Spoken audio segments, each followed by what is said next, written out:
বন্দে শ্রীকৃষ্ণ চৈতন্য নিত্যানন্দ সহোদিত গৌরোদয়ে পুষ্পবন্ত চিত্র ছন্দ তমনুদ। নিতাই গৌর কথারস পিপাসু ভক্তবৃন্দ যারা সমাগত হয়েছেন এই পুণ্য অঙ্গনে, সবার শ্রীচরণে সর্বপ্রথমে আমার সশ্রদ্ধ প্রণাম নিবেদন করি। আমার শ্রদ্ধেয় দাদা কথা ব্যাস যাক দুটি কথা বলার অনুরোধ করেছে।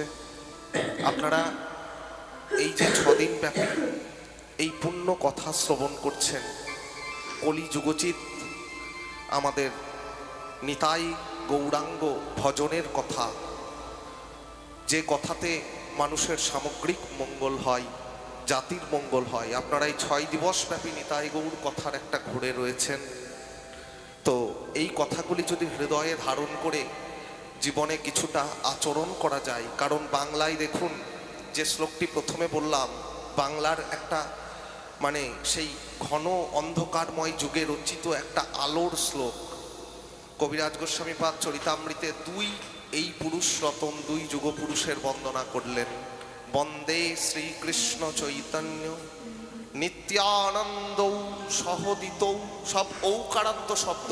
ঔকারান্ত শব্দ সাধারণত দ্বিবচনে হয়, নর নরৌ, অর্থাৎ এই নিত্যানন্দ প্রভু এবং শ্রীমন মহাপ্রভু 2 ভাইয়ের বন্দনা একত্রে করলেন। কি বললেন? যে বাংলার আকাশে একবারই মাত্র একটা যোগ দেখা গিয়েছিল ভাই। জ্যোতিষশাস্ত্রে একই সাথে চন্দ্র এবং সূর্যের যোগ হলে তাকে বলা হয় পুষ্পবন্ত যোগ।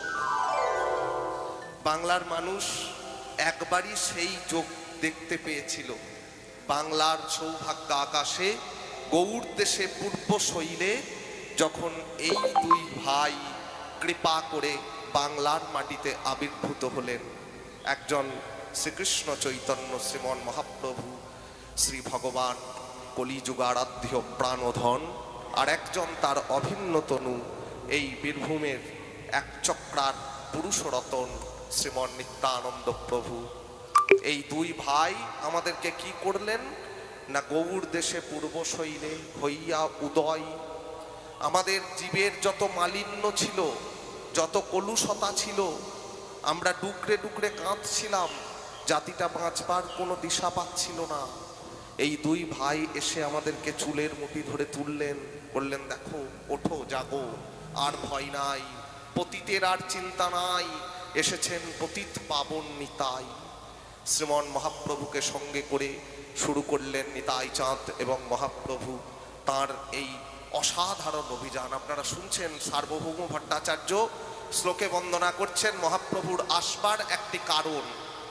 মহাজনগণ ব্যাখ্যা করলেন যে মহাপ্রভু আসবার কারণগুলি যদি বিশ্লেষণ করা হয়, তার মধ্যে এটি একটি, বৈরাগ্য বিদ্যা। শোনো ভাই, গৌর কেন এসেছে জানো? বৈরাগ্য বিদ্যাটাকে শেখানোর জন্য। মানুষ জানে বাংলা একটা বিদ্যা, ইংরাজি একটা বিদ্যা, ইতিহাস একটা বিদ্যা, ভূগোল একটা বিদ্যা, কিন্তু বৈরাগ্য যে একটা বিদ্যা, বিষয় থেকে মনটাকে গোটানো, এটাই বৈরাগ্য। বৈরাগ্য মানে বনে ঘুরে গিয়ে সব কিছু ছেড়ে দিয়ে সংসার ত্যাগ করে সাধু হয়ে যাওয়া নয়। বৈরাগ্য মানে বিষয়ে এসু অনাসক্তিহি, বিষয় থেকে নিজের মনটাকে গুটিয়ে নেওয়া, এটাই বৈরাগ্য। তো এই বৈরাগ্য বিদ্যাটা যদি শিক্ষা দেওয়া হয়, তাহলে দেশে এত চোর, সেই চোরগুলো আর থাকবে?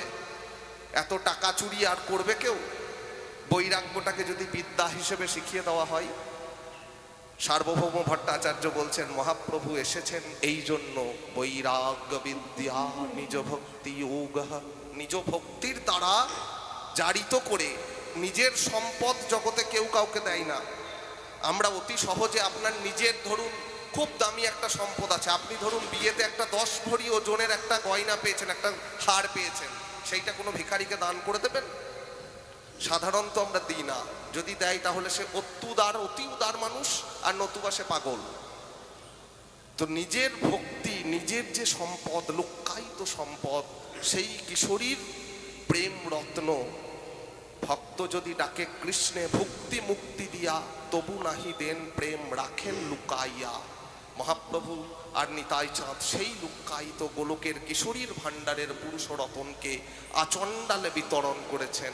আপনারা সৌভাগ্যবান, সৌভাগ্যবতী, যারা এই প্রেম রত্ন, প্রেমের পসরা আনা সেই মধুমাখা প্রেমের কথা শুনতে এসেছেন, এই বৈরাগ্য বিদ্যার কথা শুনতে এসেছেন। এতে আপনাদের সবার মঙ্গল, সামগ্রিক মঙ্গল। আমি আর বিশেষ কথা বলবো না, আমরা কথায় এগিয়ে যাব। সকলকে আমি আবার পুনঃ প্রণাম জানাই। সকলেই কথার আস্বাদন করুন এবং নিতাই গৌর ভাবনায় ভাবিত হয়ে দিকে দিকে এই পুণ্য মাঙ্গলিক কথাকে ছড়িয়ে দিন। শ্রী গুরু প্রেমানন্দে নিতাই গৌরে হরি বল। জয় নিতাই।